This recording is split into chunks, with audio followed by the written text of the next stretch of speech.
Hi everyone, it's Yokai again here on another episode of Enlightened Entrepreneur here on Yokai Business Show. Today I'm joined by the email marketing expert, Matt Bacak. Matt, thank you so much for joining us here today. No problem. Incredible. So thrilled that you could be with us, and I know you've got such a busy schedule, but you spent some time to educate our audience here today on this subject of email marketing. Thank you. Yeah, no problem. Now, for those who have no idea who is Matt Bacak, can you just share a little bit about your experience here so that they have an idea of who you are? Yeah, I mean, just to let people know if you don't know me, and that's fine. But I've been marketing online. I would say marketing online, direct marketing, email marketing online since 1999. Yeah. And so I've been doing it for a long time. I mean, well over almost 18 years. 19 years now. And just kind of give you a little background. I've been creating some of the best, really best converting and biggest game changing offers since 2001. But like I said, I got started in 1999. Marketing online or digital marketing. I put up my first opt-in page in 2001. And that really was because in 2001, the Can Spam Act came out in, I think 2003. So I've been through a lot of changes in there, but I've mailed up to 4.1 million emails a day for over a year. And I split test every single day. One thing that I really do is split test every single day. I've bought, I don't know if you guys know anything about what's called solo ads, but I bought over $250,000 a month in solo ads, which means I paid people to mail for me so I could collect their and have them go to a page so I can collect their data and then market to them. For a long time. I also run the List Building Club, and it's a Facebook club, and we have like almost 18,000 members over there. And my list have grown up to 10,978 subscribers a day. So I've been doing it. I mean, I've been marketing online. Like I said, let me tell you another thing too. And the reason why list building has been my focus. Actually, I even wrote the book called The Ultimate Lead Generation Plan back in 2005, became a bestseller. And the reason I bring that up is because I learned early on that the number one most profitable thing in my business was going to be building lists. And I actually built not one, not two, but three multi-million-dollar companies.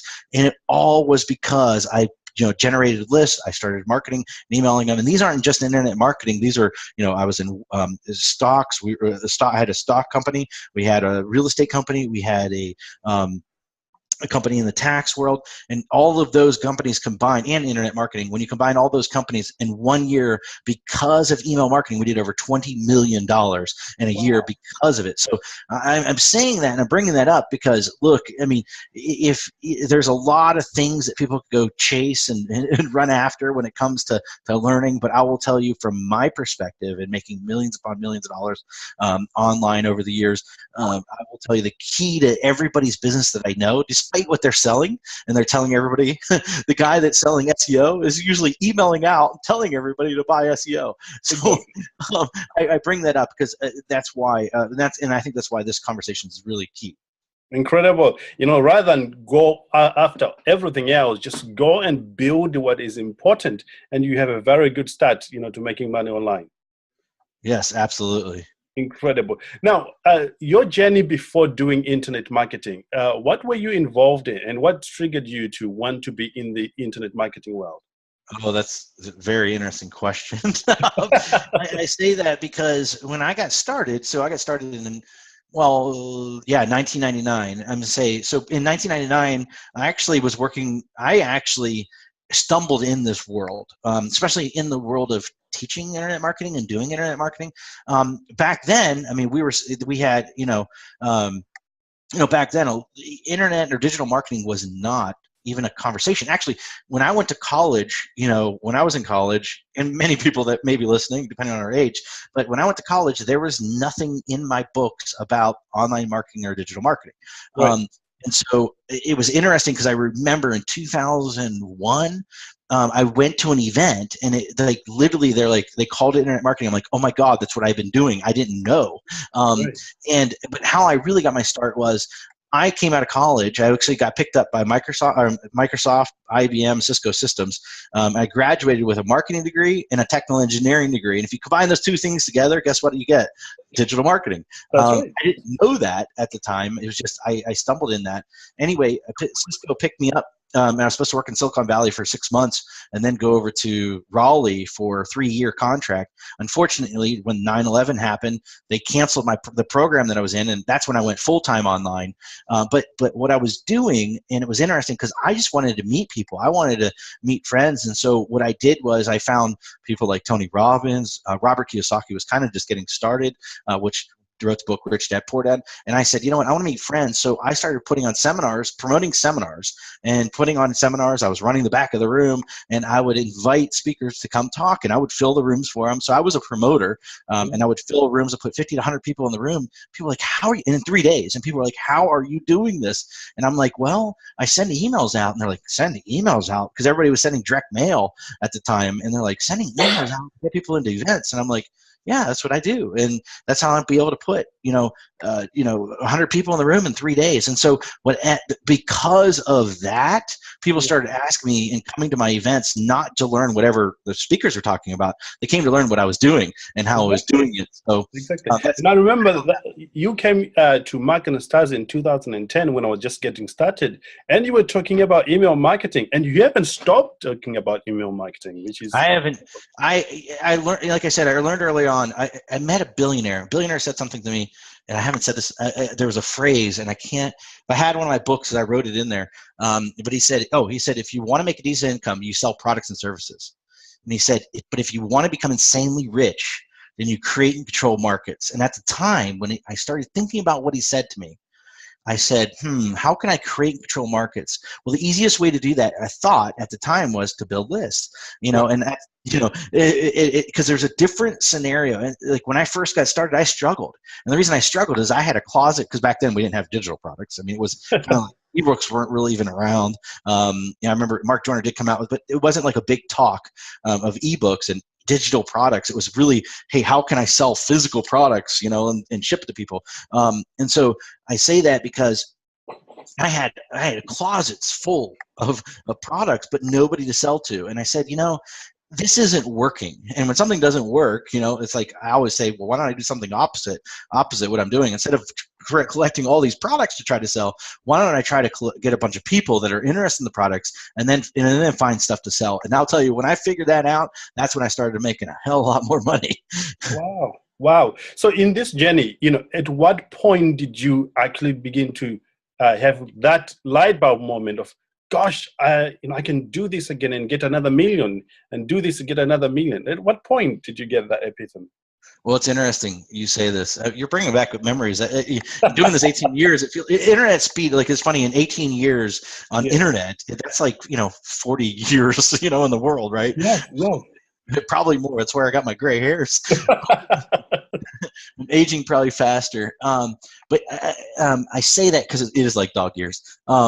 But the point is interesting. I just got married. I met my wife. I was going bankrupt. I went personally bankrupt. And I remember walking off the bankruptcy court steps, and my wife, well, she was my girlfriend at the time. I can't believe she even stayed with me. Wife now, picks me up off the bankruptcy, picks me up down when I was walking down after it was all over. And she picks me up, and I looked at her and I said, you know what, I'm going to go do it. And at that moment, we pretty much got married like 2 weeks later. And in that moment, I kind of realized, like, hey, look, everything I'm doing is, doing is wrong. Why don't I fix this? And the way I got somebody to take care of, plus became an instant father. So I had to, make that, it was like that turning point for me to like say, hey, I've got to go do something. I've got to, I got other mouths to feed instead of my own. And so I remember within 6 months, literally within 6 months of walking off the bankruptcy court steps to 6 months later, I made my first $1 million online. And It was interesting. And here's the most interesting thing, because my dad was like, oh, you're such a failure. You got to understand, like I was, I came out of school. I told my dad, I'm going to be an entrepreneur. I was, I had a great job offers. I had all this stuff right out of college, and my parents were like, what are you going to be? You're going to be an entrepreneur? And I'm like, yeah, that's what I've always dreamed of doing. You guys forced me to go to college. I didn't want to go in the first place. But I said that. And I remember my dad, like, everybody's like, oh, I felt like I was a failure because, I just went bankrupt. I mean, I kind of ruined the name of the family. That's kind of how they kind of perceived it at the time. And then 6 months later, I remember I was like, I'm going to prove them all wrong 6 months later. But it was interesting because about 2 weeks later, maybe it's been forever, but maybe 2 or 3 weeks later, we did $100,000 in an hour. And at that moment, and that was the real moment. And at that moment, I said, if I just do the same thing I just did, 10 more times, I'm going to make $1 million. And that's exactly what I did. And actually, back then, we didn't do webinars. Back then, what we did was teleseminars where I basically emailed my list and said, hey, get on this call and listen to the call. There was no, video. We actually, YouTube wasn't even around at that moment. Nobody even thought of the idea of video. Back then, you had to click a button and it downloaded the video to your thing. So we didn't have this idea of even what we're doing right now. It wasn't even around. But that was my big key. That was probably, I think that when we broke that, and I remember because I was playing, so it was funny because I was doing a webinar, I had another person on there. I was literally playing, I was at the office, my wife was at home, I had my own little office, and my wife was at home, and we were playing solitaire, or not solitaire, we were playing some game over the internet together while this whole thing is going on. And I remember looking after, it was like, babe, we just did we're playing games. We just did 100 grand. And that was probably that moment. Like I said, it was like, if I could do this over 10 more, it just hit me. It was like 100,000, 10 times equals $1 million. Let's go do it. So that's exactly what I did. Incredible. Now, maybe there are other people who are thinking right now, what actually happened in your mindset? Because there was such a shift in mindset for you to then go from, bankruptcy to making $1 million. What would you say really changed? Maybe somebody's in that place where they have to change that. Well, I think under pressure, diamonds are created. And I think I was under so much pressure. I had to, it was, I didn't, think about it. I literally just pretty much got married. I literally, I was going to become an instant father. Literally, I had no money. I was sleeping on a cot. I can't believe she even married me. I remember I had to borrow money from my parents to get the money for the ring to ask her to marry me. It was just at the bottom of the bottom for me, that it's what it felt. I just had to. When I remember, it's interesting. Here's a thought that happened. I remember in the car ride now. Oh my gosh, I forgot about this. But I remember in the car ride as we were driving back, and I said to her, I said, this is the bottom. If this is what the bottom is like, and a lot of it, because I remember after I walked off the steps, I was like, this was like everything, all these fears I had and all this other stuff. It was all made up in my head. It really wasn't that bad, honestly. I was like, if this is the bottom, I made all this stuff up in my head, being like, oh, the world is, it's wrong. I'm still living. I remember taking a shower and I was like, I'm still here. If this is the worst it's ever going to be, then God, it's going to be so great rising to the top. And actually, I remember when my wife and I got married, I said before, when I asked her, I told her, I said, look, we're going to be the rich as hell or we're going to be poor as hell, but there is going to be no in between. I will never be middle class. I just don't want to be that. So you understand when you're marrying me that we're going to be poor as hell, or rich as hell. And unfortunately, because I've had my wealth taken away from me and I built it back up before outside of that. And it's like, and she said, you know what? You've lived up to your promise. Wow. Incredible. But anyway, I think that was it, it was realizing that, hey, look, a lot of this stuff, I permitted to be true in my mind. And it really wasn't true. I just permitted it to be true, thinking like, hey, look, the world's going to end and my life sucks. And then it was like, wait, hold on, I'm still here. Like, I know this stuff. Now it's time to implement and go do it. And I made a bet. And I did this. And another thing, this is to share with a lot of people. I did a thing. We decided, a couple of friends of mine, a guy who wrote a book called Conversations with Millionaires, Mike Littman. Yes. Him and I were really close friends, and he'd sleep on my cot. I sleep on a cot. He'd sleep on my floor. We were dreaming of making all the money that we're making now. And I remember we decided at that moment too. So this was right before I got married. So because he wasn't there but right before I got married, I said to him, we made a deal. So this is right before I got married, and we made a deal, and we said we're going to go on $1 million run. and we're going to do whatever it takes to make $1 million. And we did this thing called the cell phone challenge. And, back then we didn't have iPhones, but we did have, the cell phones. Beepers were kind of just came out now. I mean, we're done, and now we've got our cell phone. And I remember we went through our cell phones, and we literally got rid of we called it a cell phone challenge. We got rid of every single person in our cell phone that was not, our cheerleader, was not somebody that like supported us. And then like if there's anybody that were like, that person, they don't believe in us, they don't think we could do it, we deleted them. And I even deleted my mother. I mean, I deleted my mom. I remember making the last phone call. Very serious, man. I called my mom up on the phone. I said, Mom, this is the last time you're ever going to hear from me. And she's like, until when? And I was like, until I make $1 million. And she's like, well, when will that be? I'm like, I don't know, Mom, but when I do, I will call you. And I literally didn't talk to my mom that whole time. So it took me 6 months. 6 months later, I called her up right before Christmas. And I said, Mom, I did it. I'm coming home for Christmas. Whoa, forgot about that. Sorry. But very inspirational, man. Yeah. Absolutely inspirational. Now, let's talk about the critical skills business owners needs to have when it comes to building the most important thing, which is email list, or, the email marketing as we talk about it. Yeah. What would you say is the first one? The most critical skills?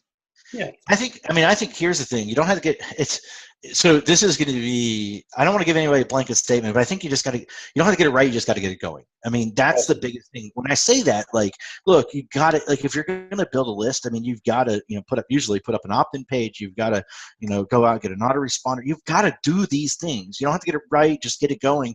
You got to be able to put something up so we can send traffic to it, so we can start collecting the data, and making things happen. And I think the other critical skill, and this is one thing I told my wife early on, is, don't trip over the pennies on the way to the dollars. So, like, meaning don't trip over the little things of, hey, look, we got to buy an autoresponder. Well, it won't work unless we have one.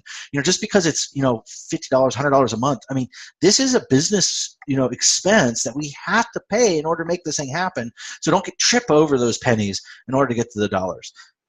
Wow. Incredible. So you've been around for a while now, and you've seen a lot of things. A lot of people come in and stumble. Some of them actually leaves the whole internet marketing world altogether. In your opinion, what stops them? You're making literally millions of dollars every single year, and many of your students, some of them leave. What causes them to leave? I think it's what's between their ears, quite honestly. Right. I really do. It's their, it could be, think about my cell phone challenge. It's because you can give people, and I learned this, you can give people the tools, you can give people everything. I can hand them, here's my business, and they'll just run it to the ground. And the reason is because they're going to walk home and they're going to have somebody in their house. They're going to have somebody, that's around them that's going to just pull them back. And kind of stop them from going and stretching themselves and building those money muscles is what I call them. That's probably a big, I think, but because they affect their mindset. So you want to get around people that are just like you, that, or that are at the level, or, listen to them, think about what they're doing, and disassociate, be able to put a shield up and realize, hey, when this person speaks, it's going to let it come through a filter and say, that person's coming from, look at the perspective they're coming from. Many times, like my mother, for example, when she said things to me, it was like, oh, she's like, you really want to, like, do you want to do that? Are you sure? And I'm like, yes, I've got to. But she was saying things, even though it felt like she was not supportive. She was, as a mother, she didn't want to see me get hurt, and so a lot of people love you. They just don't want to see you get hurt, and plus the thing is, they don't see it in themselves that they can go do the things that they want to do. And I think that's a big holdback. The other thing is here's an interesting thing. I see a lot of people that what they do is they climbed up the hill, they went and they did, and as soon as they're about to reach the summit, they quit. And they quit for whatever reason. It's just like, man, you're about to make it, and they lack persistence. That persistence to keep on going, because they're rolling that snowball all the way up the hill, and they're about to push it on the top of the summit, but then they let go, and the snowball just crashes and knocks them out. How terrible! How terrible! And having said that, what should they be doing? What is the most, maybe short of words, what can they do, to ensure that they get there? Yeah, I think it's just, well, the best thing is, like I said, is find people, that are, out there, that, it's easier to, if you ever think about running the mile, like a lot of people that, the first person that ran the mile, and so, there's a story about the guy that ran the mile in I don't know how many minutes or whatever, and then all of a sudden people started beating that. So if you get around people that are already hit that mile, or find out what people are doing at that mile, associate with those people that hit the mile, like you can run faster. And then they can give you the inspiration to do that. So surround yourself with people like that. Figure out what people are doing. And here's the big thing too: is get close to the source. Like, it's back to the same thing, but close to the source. Understand what comes out of their mouth. Usually, sometimes isn't always what they're doing. And if you actually pay close attention and allow that filter to work and say, they're saying that, however, are they really doing that? And I got to figure out what they're really doing. And I like to look at what people are actually doing, not what they're saying, because, that's a really important, key. Incredible. Well, I'm so glad that you mentioned that. Earlier on, you mentioned that you can give people a lot of tools, but it's what's happening in the mind. And I'm glad that you've got some tools which you are making available to a lot of people. And just recently, you launched out, an incredible tool for email marketers. Would you take us through that tool for a moment? Yeah, and I'm going to do it a little differently because I don't want to give up my data, but let me just share this. So yeah. Well, and actually, I'm going to pull up a PowerPoint if that's cool. That's awesome. Yeah. And one of the things that I have found, and let me see how I pull this one off. Share screen. Okay. There we go. Share screen. Okay. So you could probably, I think you're seeing my screen right now. Yes. One of the things that I do is so since I do a lot of email marketing, I split test, radically different emails. So let me give you guys an example of when I say radical. So here's one thing that I learned. And let me actually, before I do this, let me give you guys a quick story of how this came about so you understand the value of this. So remember, granted, you guys are heard me say hey, look, I build these lists, then I build up to $20 million. Well, I'll tell you that 20 million, or these $20 million companies, those companies were taken away from me. Of course, with my plane, and I had my own private airplane, I had all this other stuff. All that was taken away from me because of the deal with the IRS, all this other crap. Love the internal revenue service. Why are you talking about that? What was your feeling when they were taking away your plane? That was my childhood dream, and I paid cash for that thing. My wife wanted to. The only feeling I really had is I wish I could put my son was just born and I never flew him. So if I could actually float him in that one plane, that would be amazing. But other than that, that was probably the biggest stake in my side. But you bounced back, man. Yeah, we did. Within 6 months, I built it up to a multi-million-dollar company.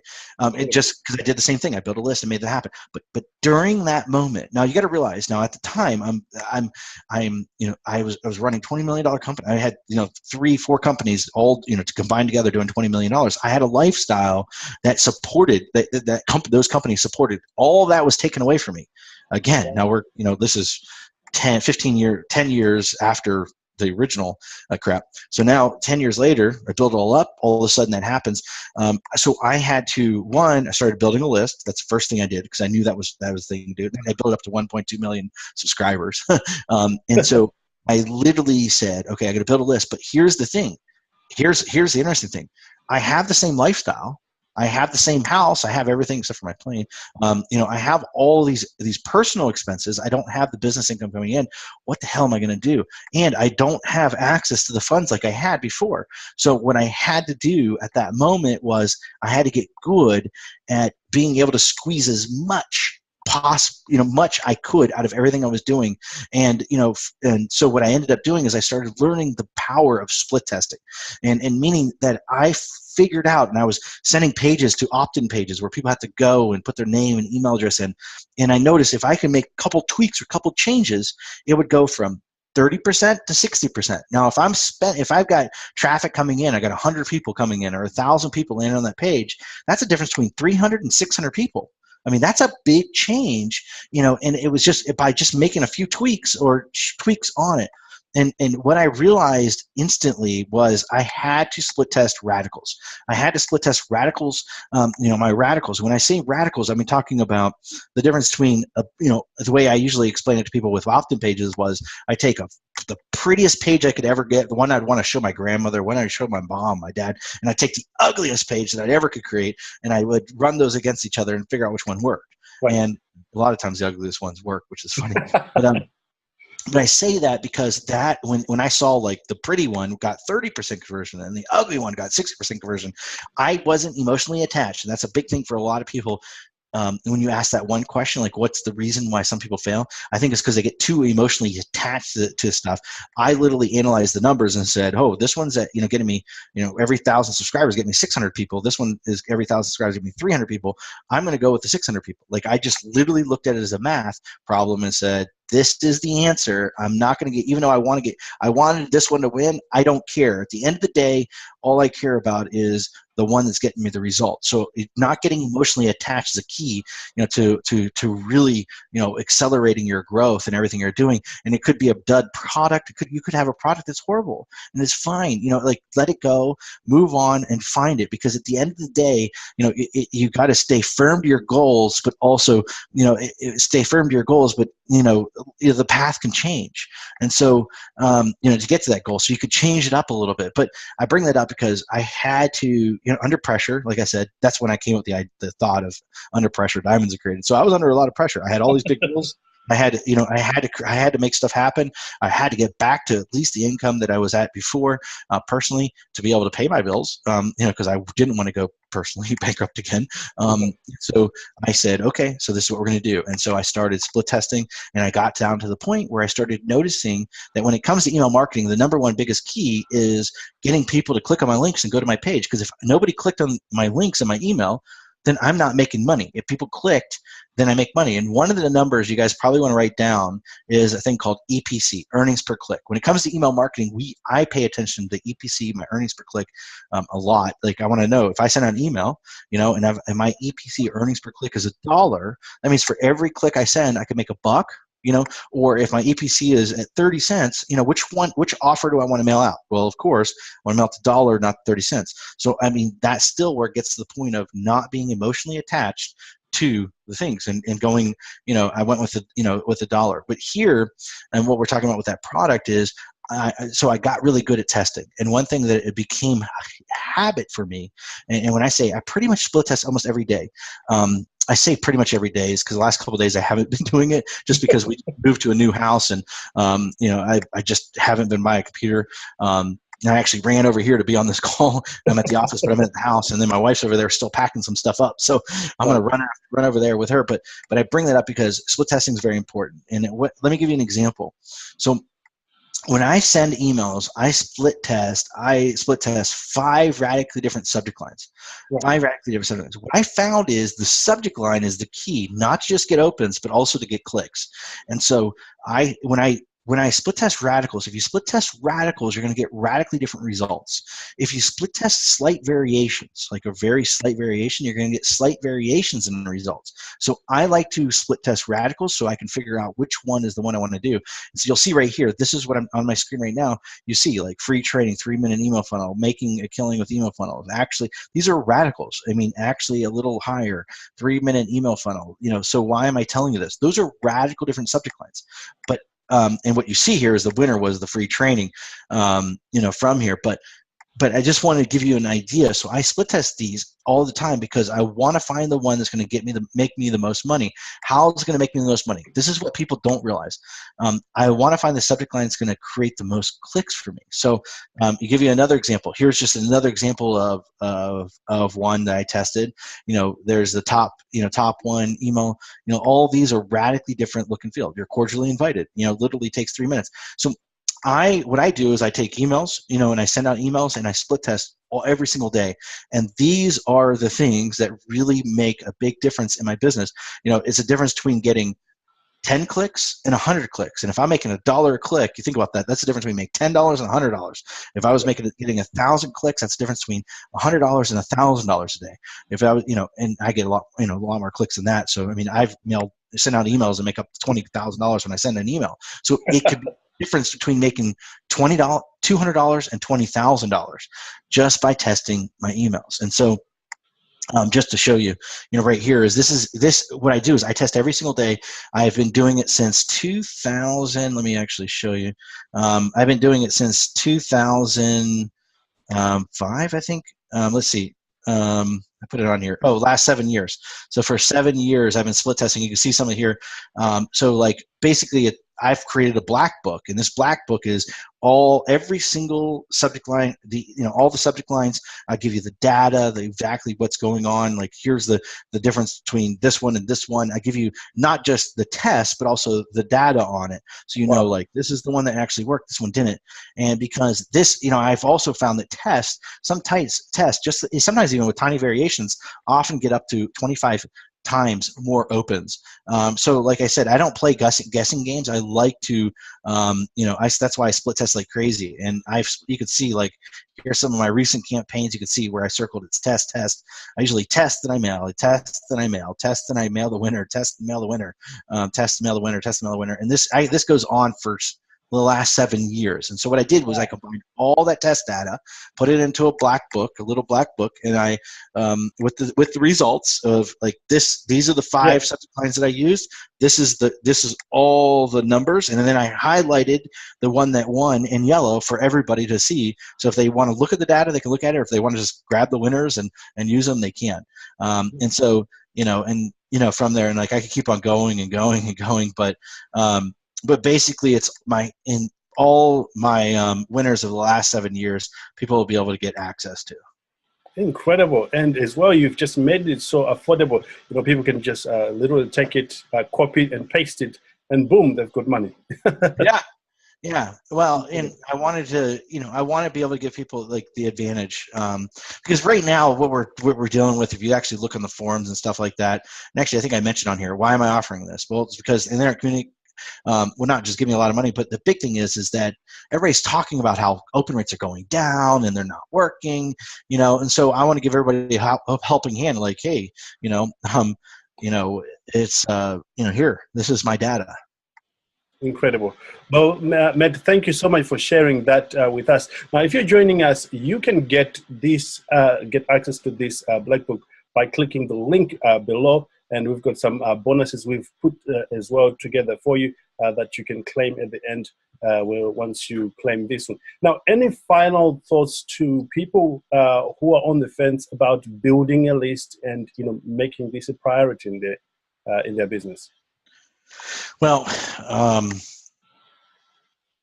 yeah. I'm kind of look. I'll just say it. Like, I really think if you guys are wondering, if you don't have a list and you're wondering why you're not making money online, why things aren't working for you, why your bank account's not growing bigger, it's because of your list. I mean, there's a direct correlation between the size of somebody's list and the amount of money they're making. I mean, so there is a direct correlation between the growth of the list and the growth of somebody's bank account. So, with that being said, I really think you'd be stupid not to start building your list. It should be the #1 top priority. If you think about this, when that's how I've not just I got my start after going from the bankruptcy court steps to I ended up went from bankruptcy court steps to building $20 million company. I went from losing my $20 million companies to building it back up to multi-million-dollar companies again, and from that, guess what? The #1 thing I always went back to, the first thing I did was I built my list. And I'm going to tell you guys, from my experience, I'm going to tell you guys you'd be freaking stupid not to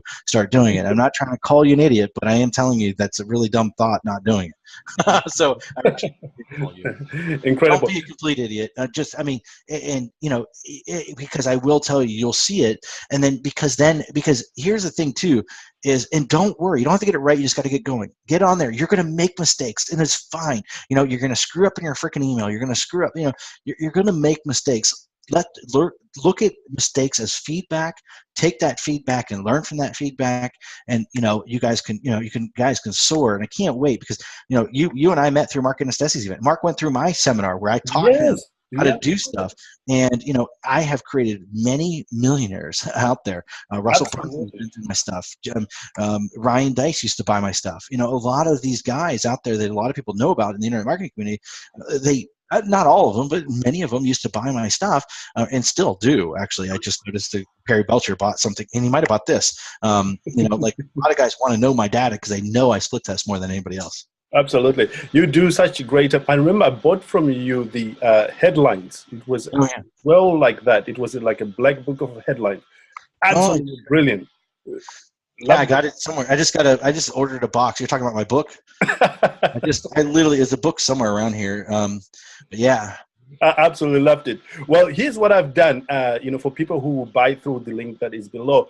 I've just recently put together a training for uploading, products on JVZoo. So for anyone who just buy this using this link, let me just show you what it looks like so you know what you're going to get here.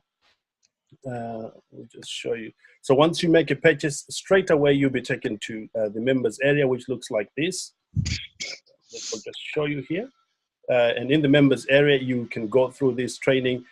Just put some great training here for you to learn about how you can create your own products there, and you can sell it through the emails that you get from Matt here. And also, you can join my my community here. I've got about 6,000 people there. I'm still learning. Matt, I've got just over 6,000 individuals in my my group there, and you get to ask any question that you want there, and I'm there with my team, trying to answer and just make it work for you. And also, you can send us an email or just book an appointment with one of the guys on the support, and we can help you along the way. So, Matt, any final thoughts for those, as we part here, entrepreneurs in our midst today? No, I think that, if you guys, I'll end with this. If you guys got a great product, a great service, you got something good, you got really good knowledge or whatever that thing is that you have, if you know it's something that can really help and change people's lives, and I believe in my heart that it's your job. It's not just your job, but it's your right and it's your duty. And it's actually not even just your duty, but it's your responsibility to get it out there and to make, get it out there and to sell and to help others to make it happen. Because if you don't, I truly believe that you're ripping off the world. So I want to say that and end there and say that, go out and do it. Don't hold back. Absolutely. Absolutely. Well, Matt, thank you so much for such a great interview today and really taking your time to share with our audience here in the UK. We wish you all the best and hope to see you back in London sometime soon on our conferences. Absolutely. You have a great one. Okay. Thanks again for joining us, and I look forward to be with you in another episode. Goodbye. Awesome. Goodbye.